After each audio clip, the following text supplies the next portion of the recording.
जहां वोटबंदी के खिलाफ हमारी लोकतांत्रिक लड़ाई को आज पहली सफलता मिली। बिहार में जो सुप्रीम कोर्ट का पिटीशंस गई थी वो इस ऑर्डर के खिलाफ थी। चुनाव आयोग ने 24 जून को ये जो गहन पुनरीक्षण का आदेश दिया था, जिसमें कहा था कि सारी सूची नए सिरे से लिखी जाएगी, उसके बारे में आज हम सुप्रीम कोर्ट पहुंचे।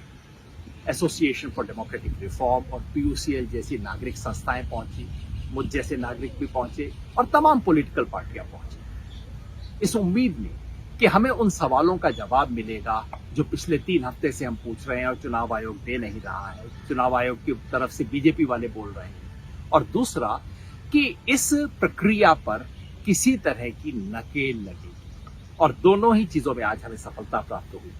4 घंटे तक हियरिंग चली। जस्टिस धूलिया और जस्टिस बागची की बेंच थी, जिसने बहुत तसल्ली से सुना और वो सब सवाल पूछे जो हम पूछना चाहते थे। बेंच ने पूछा, यानी कि जज साहिबान ने पूछा बाद में, कि आप अगर इतनी बड़ी एक्सरसाइज कर रहे हो तो ये बताइए, इसको बिहार चुनाव से जोड़ने की क्या जरूरत है? आप अलग से कर लीजिए।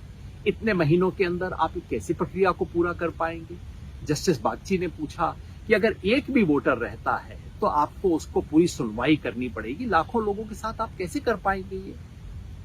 जजेस ने सवाल भी बार बार पूछा चुनाव आयोग से कि भाई, जब आधार कार्ड आप खुद मान्य करते हो, आपके अपने नियमों में आधार कार्ड का जिक्र है, तो आप आधार कार्ड को अब अमान्य कैसे कर सकते हो?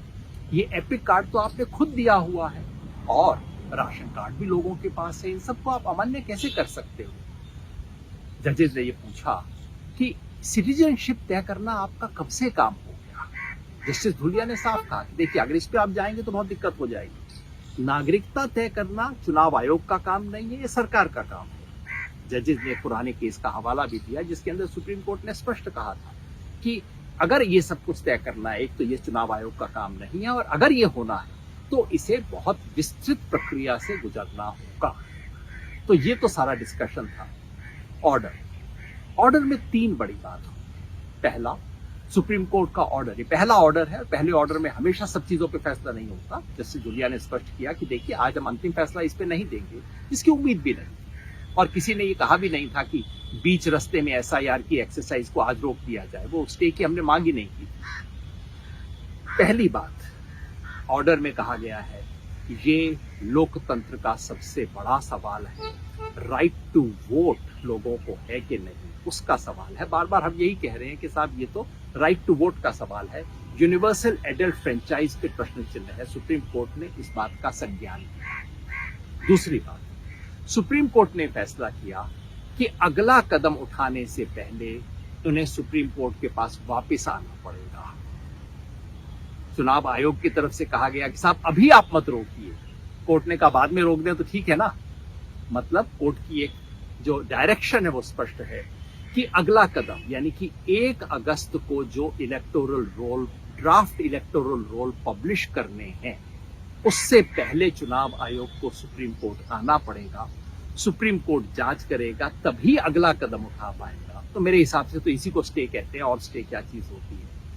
तीसरी और सबसे महत्वपूर्ण बात, सुप्रीम कोर्ट ने ऑर्डर में लिख के कहा, और बार बार चुनाव आयोग के ऐतराज करने के बाद कहा कि नहीं, इसको तो हम लिखेंगे, कि हमारी दृष्टि में न्याय तभी होगा अगर आधार कार्ड, एपिक कार्ड और राशन कार्ड को भी इस लिस्ट में शामिल कर लिया जाए। सुझाव के तौर पे लिखा, जैसा सुप्रीम कोर्ट की भाषा होती है, शराफत की भाषा होती है कि भैया, शराफत से बोल रहे हैं, मान जाओ, नहीं तो ऑर्डर पास करना पड़ेगा। बिल्कुल स्पष्ट मुद्रा थी कोर्ट। इसलिए मैं समझता हूं कि आज इस संघर्ष को पहली सफलता मिली है। अभी ये गहन पुनरीक्षण की प्रक्रिया और वोटबंदी की प्रक्रिया रुकी नहीं है। अपेक्षा भी नहीं थी, कोर्ट थोड़ी रोकेगा उसको। अभी बीच रास्ते में कभी नहीं रोका जाता, लेकिन उस पर नकेल कस दी गई है। अब जो होगा सुप्रीम कोर्ट की निगाह के अंदर होगा, और हमें विश्वास करना चाहिए कि इससे वोटबंदी पर, लोगों का वोट का अधिकार छीनने पर अब ब्रेक लगेगी। लेकिन जो हमें आपको काम करना है वो जारी रखना होगा। सड़क पर सच्चाई को लाने की कोशिश हमें जारी रखनी होगी। चुनाव आयोग कहता है कि हमने तो 99% बिहार के लोगों में घर जाके एन्यूमरेशन फॉर्म दे दिए हैं। तो ये वीडियो सुनने के बाद आप बिहार में अपना जो भी रिश्तेदार है 5 रिश्तेदारों के घर फोन कर लेना, पूछना उनके घर आगे आया या नहीं।